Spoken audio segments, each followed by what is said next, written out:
Who do you think has the better memorial? The black soldiers who fought for Britain during World War II, or the donkeys? Magnificent, isn't it? Costing over £2 million, this is a fantastic tribute to the brave animals that served in World War I and II.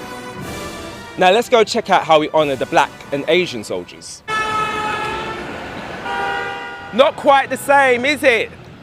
5 million volunteers from the Indian subcontinent, Africa and the Caribbean fought with Britain in both World Wars. And unlike Australia, who get their own memorial listing every town that their soldiers came from, or New Zealand, who also get their own memorial, the 5 million people of colour who served get lumped together.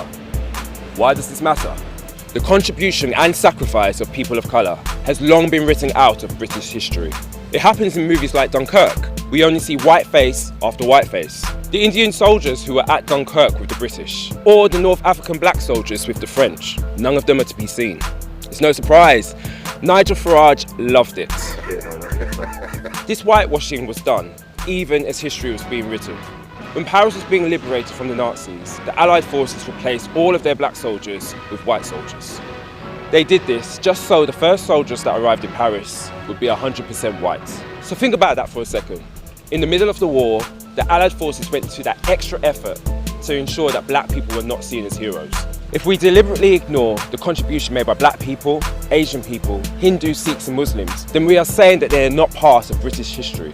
And if they aren't part of Britain's history, then it becomes far too easy to exclude them from Britain's future. History is being written now. Make sure you're one of the people writing it.